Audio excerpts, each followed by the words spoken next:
يستغفروا للمشركين ولو كانوا أولي قربى من بعد ما تبين لهم أنهم أصحاب الجحيم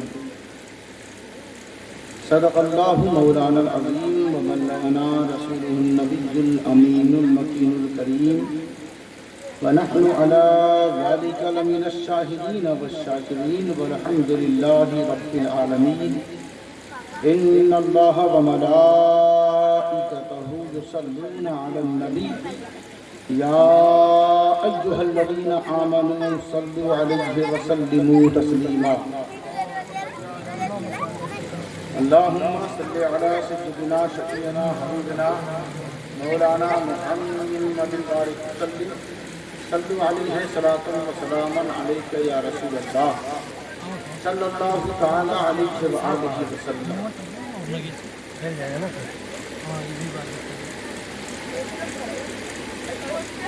اللہ تبارک و تعالی جل وعلا نے ارشاد فرمایا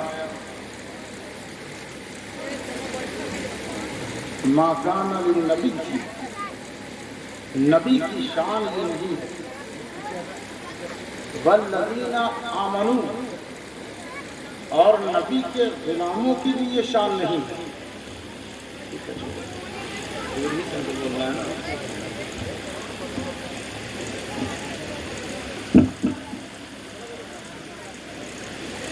نہ نبی کی شان ہے نہ ایمان والوں کی یہ شان ہے.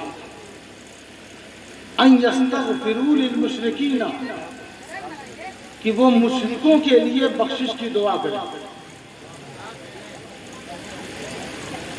اب یہ جو میلاد کا رخ ہے وہ سمجھنے والا رخ ہے، اور جو بچے شور مچا رہے ہیں انہیں خاموش کرانے کا وقت ہے،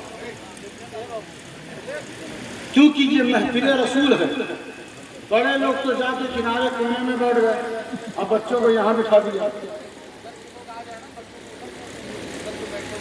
چلیے کوئی بات نہیں، بس سنیں وہ غور سے، یہی مہربانی.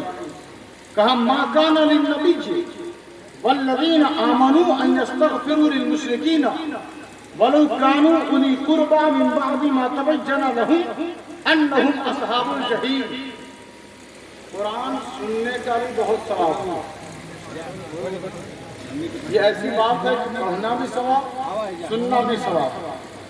اور جب قرآن سنیں تو ذرا زور سے کہیں یا رسول اللہ.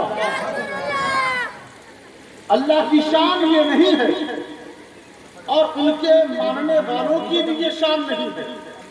ان یستغفروا للمشرکین، کہ مشرکوں کے لیے بخشش کی دعا کرنا. وَلَوْ كَانُوا أُولِي قُرْبَى، اگرچہ وہ مشرک بہت زیادہ قریبی ہوں، والد ہوں، والدہ ہوں، بھائی ہوں، چچا ہوں، کوئی بھی اپنا ہو، اگر وہ مشرک ہے تو قرآن نے کہا کہ اب ایمان والے اور نبی کی شان یہ نہیں کہ اس قریبی مشرک کے لیے بخشش کی دعا کرے.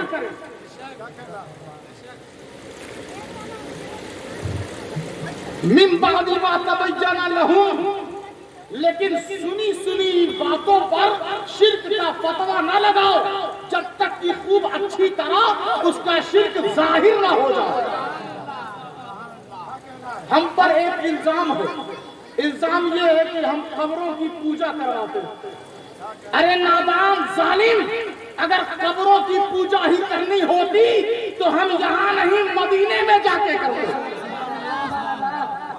ہم قبروں کی پوجا نہیں کرتے بلکہ ہم اللہ کا پتہ بتاتے ہیں اور بندوں سے کہتے ہیں پوجا کرنا، عبادت کرنا، عبادت اور بندگی کرنا، اس کی بارگاہ میں جھکنا. اگر کس کوئی حقدار ہے تو اس کائنات کا پالنہار وحدہ لا شریک یا رسول اللہ. لیکن کسی کو تہمت لگانے سے پیار ہو جائے، کوئی محبت کر لے کہ ہمیں آپ کو تہمت لگانا ہی ہے. کسی کو محبت ہو جاتی ہے نا تہمت لگانے میں بڑا مزہ ہوتا ہے. ویسے ہی کچھ لوگ ہیں جو تہمت لگاتے ہیں، لیکن اپنا گریبان چاک کر کے دیکھیں تو وہ بھی اپنے اکابر کی عزت کرتے ہوئے نظر آ رہے ہیں. وہ بھی اپنے اکابر کے مزارات کی مٹیاں راتوں میں چرانے والے نظر آتے ہیں. بے شک. تو کہا ہم عزت کرتے ہیں. عزت کرنا اور بات ہے، ماں کی عزت کرنا. وَقَضَىٰ رَبُّكَ أَلَّا تَعْبُدُوا إِلَّا إِيَّاهُ وَبِالْوَالِدَيْنِ إِحْسَانًا، کہ تمہارے رب نے فیصلہ فرما دیا ہے کہ تم صرف اسی کی عبادت کرو، لیکن عبادت خدا بندی کے ساتھ ساتھ اپنے ماں باپ کی عزت بھی کرو. بے شک. سبحان. کیا کہنا ہے. تو اب ماں باپ کی عزت جائز ہے، نبی کی عزت ناجائز کیسے ہو گئی؟ ماں باپ کی عزت جائز ہے، صحابہ اور اہل بیت کی عزت ناجائز کیسے ہو گئی؟ جب ماں باپ کی عزت جائز ہے تو غوث و خواجہ کی عزت جائز کیسے ہو گئی؟ جب ماں باپ کی عزت جائز ہے تو مخدوم اشرف اور گرم دیوان کی عزت ناجائز کیسے ہو گئی؟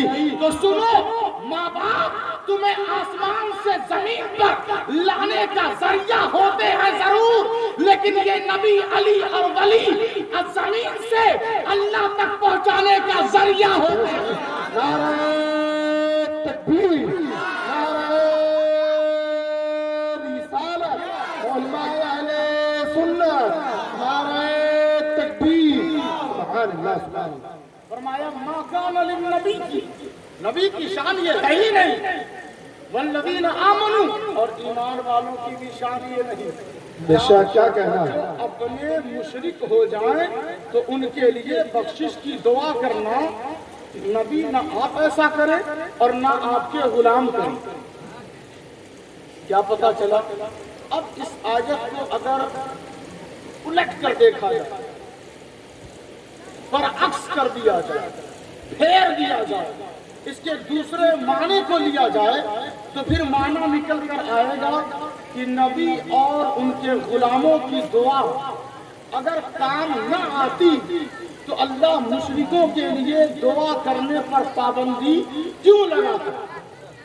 پتہ یہ چلا کہ نبی کسی کے لیے دعا کر دے تو اللہ قبول فرما لیتا ہے، نبی کے غلام کسی کے لیے دعا کے لیے ہاتھ اٹھا دے تو اللہ قبول فرما لیتا ہے.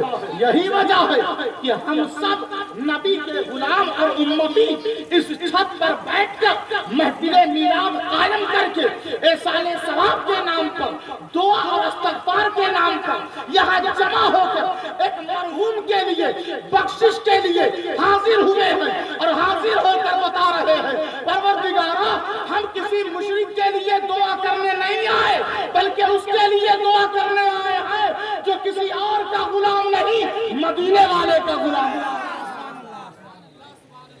ما كان للنبي والذين آمنوا أن يستغفروا للمشركين ولو كانوا أولي قربى من بعد ما تبين لهم أنهم أصحاب الجحيم. مشرکوں کے لیے دعا پر پابندی اس لیے میں محدود لگا رہا ہوں کہ یہ جہنمی، اللہ نے جہنمی کہا، اللہ نے جہنمی، تو ایمان والے جنتی اور شرک کرنے والے جہنمی. اب ایک آیت استغفار اور سنیں. فرمایا قرآن مجید فرقان حمید میں اللہ تبارک و تعالی سورہ یوسف کی آیت کریمہ ہے، قالوا یا ابانا استغفر لنا ذنوبنا انا كنا خاطئین. حضرت یوسف کے بھائی ہیں، ان بھائیوں نے یوسف کے ساتھ کیا کیا آپ کو پتا ہے. اتنا میراث سنتے ہیں، اتنی تقریریں سنتے ہیں، یہ معلوم ہے کہ اپنے بھائی یوسف کے ساتھ ان کے بھائیوں نے کیا حشر کیا سبھی کو پتا ہے. جب ان کے بھائیوں کو احساس ندامت ہوا تو حضرت یعقوب سے انہوں نے کہا یا ابانا، اے ہمارے والد، یا ابانا، اے ہمارے والد، استغفر لنا، ہمارے لیے بخشش کروا دیں، ذنوبنا، جتنے سارے پچھلے گناہ ہیں ان کی معافی دلوا دیں. قالوا یا ابانا استغفر لنا ذنوبنا انا كنا خاطئین. بے شک ہم سب کے سب بھائی خطاکار ہیں.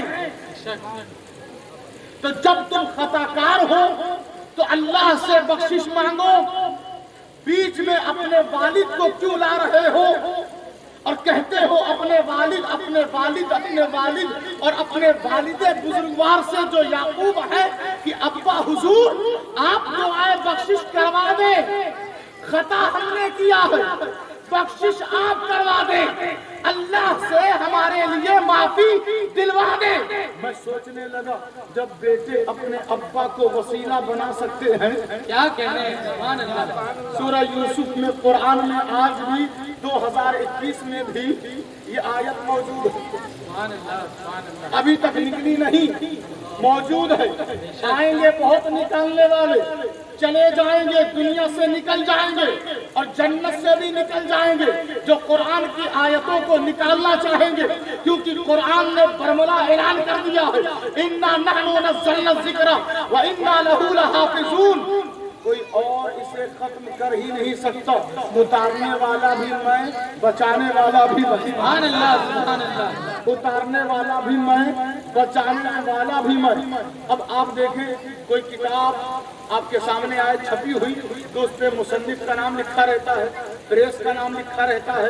مصنف اس کی گارنٹی لیتا ہے کہ اس میں کسی طرح کی غلطی ہوگی تو وہ اس کی تصحیح کرے گا, اس کو درست کرے گا. کوئی کفریہ جملہ ہوگا تو اس کی بھی ذمہ داری مصنف لیتا ہے. تو آئے نا اس کتاب کا بھی جائزہ لیں اور پڑھیں. تو اس کتاب کو جیسے ہی دیکھا گیا تو کہا گیا القرآن الکریم, قرآن کریم ہے. انہو لقرآن کریم, یہ کریم ہے, میرا محبوب بھی کریم ہے, یہ کتاب بھی کریم ہے. الحمدللہ رب العالمین, الحمدللہ رب العالمین. لیکن جب اس کتاب کے اس کلام کے کلیم, اس کلام کے متکلم اور اس کلام کے مالک کو دیکھا گیا کہ اس کلام کا مالک کون ہے, تو قرآن نے کہا الحمدللہ رب العالمین, ساری حمد و ثنا, ساری تعریفات اس رب کے لیے جو سارے جہان کا پالنہار ہے. تو پتہ یہ چلا کہ اس کتاب کو اتارنے والا رب العالمین ہے اور جس پر یہ کتاب اتاری گئی ہے وہ رحمت للعالمین ہے. اللہ بھی کریم, نبی بھی کریم, قرآن بھی کریم, قرآن بھی کریم. تو ان کریموں سے اگر فائدہ لینا ہے تو تمہیں دل میں نبی کریم کو اتارنا ہوگا, اپنے گھروں میں قرآن کریم کی تلاوت کرنی ہوگی. اپنے بچوں سے کہا کرو بیٹا 1-2 گھنٹے سے تم موبائل چلا رہے ہو, ذرا 5 منٹ قرآن بھی پڑھ لو. سبحان اللہ, سبحان اللہ. ذرا 5 منٹ قرآن بھی پڑھ لو. ہم نے چھوڑ دیا, دشمنوں نے چھیڑنا شروع کر دیا. کیا کہہ رہے ہیں, ہم اگر قرآن اپنا لیں تو غیروں اور دشمنوں کو پتا چل جائے کہ قرآن پڑھنے والی قوم ابھی بھی زندہ ہے. سبحان اللہ. قرآن پڑھنے والی اور قرآن کے اوپر گاڑی گندی ہو جائے فوراً لوگ پوچھا مارتے ہیں کہ دھول لگ گئی ہے, کانچ گندا ہو گیا ہے, سیٹ گندی ہو گئی ہے. موبائل پہ گرد آ جائے ہر وقت لوگ صاف کرتے رہتے ہیں, لیکن ہم دیکھتے ہیں طاق کی زینت بنا ہوا یہ قرآن برسوں سے قرآن طاق پہ پڑا ہوا ہے, گرد آلود ہے.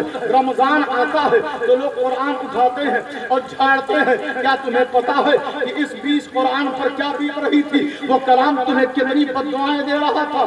اگر تم قرآن کی بد دعا لوگے تو مال میں برکت نہیں ہوگی. اگر تم قرآن کی بد دعا لوگے تو گھر تمہارا پھلے پھولے گا نہیں. جس گھر میں قرآن ہو تو اس کے حق کو ادا کرو. یہ مشینوں کی حفاظتیں, یہ گھر کی حفاظتیں, یہ عمارتوں کی حفاظتیں, یہ فرش پر پوچھا مارنا, یہ جسم کا چمکانا, تمہارا جسم مٹ جائے گا, تمہارا جسم سڑ جائے گا, تمہاری عمارتیں ختم ہو جائیں گی. یہ کام آنے والی نہیں. قبر میں یہ عمارت, یہ بلڈنگیں, یہ فرش, یہ تمہارا حسن و جمال کام آنے والا نہیں. قبر میں اگر کوئی چیز کام آئے گی والباقیات الصالحات, قرآن کی تلاوت کام آئے گی. نعرے تکبیر, نعرے رسالت, عظمت مصطفیٰ, نعرے تکبیر. اپنے بچوں کو قرآن پڑھائیں. بچہ میرا سنتا ہی نہیں, مانتا ہی نہیں, کہنا مانتا ہی نہیں. مجھے بتائیں کس صدی کے بچوں نے کہنا مانا کہ اس صدی کے بچے بڑے ضدی ہو گئے ہیں اور کہنا نہیں مانتے. یہ بچوں کی فطرت میں ہے